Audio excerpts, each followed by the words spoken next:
It's February 8th, 2020, 6:46 p.m. This is episode 787. The last video was on the bullshit Corinthians, all the religious stuff and everything. I saw a friend post this interesting article today about how you can be a Christian and support Donald Trump, and I just thought, really, you guys are working way too hard to equate it. And right when I clicked the article, I was thinking, I'm going to see some bullshit, just some shit that's just not true in this thing. Because I've never seen anybody argue to defend support Donald Trump without lying.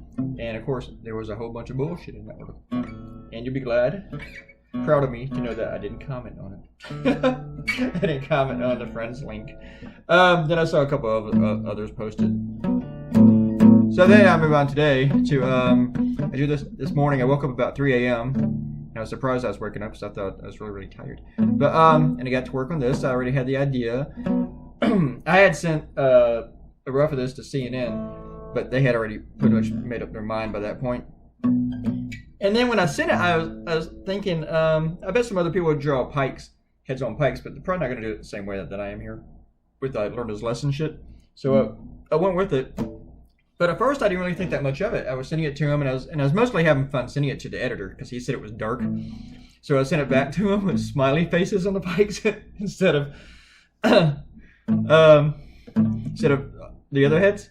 But when I sent that, before I'd sent it, he already replied picking which one he wanted to use. But I was just, to me, it was kind of like a joke. And then I thought, but you know what? This is actually kind of good. I like this cartoon. It's cool.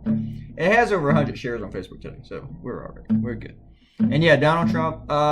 And there's the whole thing with that whole Christian thing. The guy writes the article, and he doesn't mention how this guy is so petty that he will ruin lives and careers to get what he wants, or for his little ego, or retribution, and the whole vengeance thing.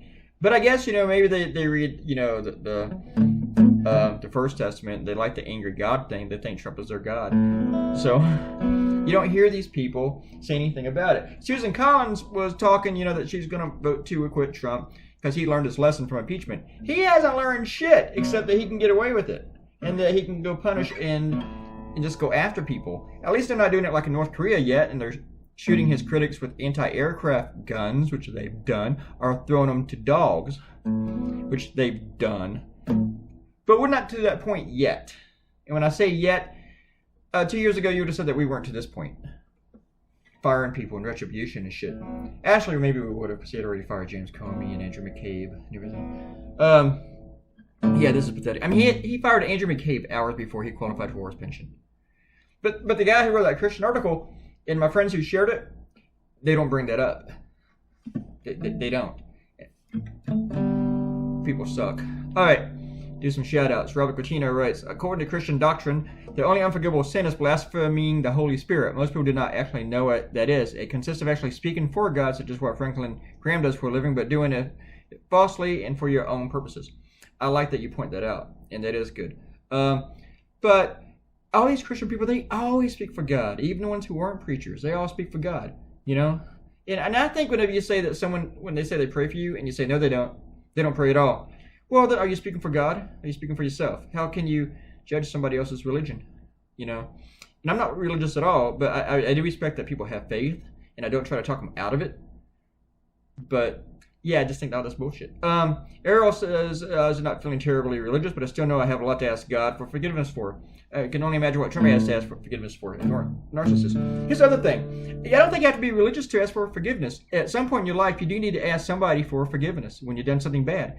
And if you say that you've never asked for forgiveness from anyone, well, then you're really a crappy human being, because we've all done shit, At some point, we've all pissed on someone.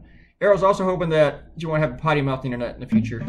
But let's see if I can bring it back out in you at some point. And she also wants to get a job someday, and they found a public persona that matches your real personality last. I have given up on that. And of course, I don't have a job other than the job I give myself. That sounded Didn't mean for that to sound dirty, but nobody's really hiring me. Well, wait, CNN did. Bye!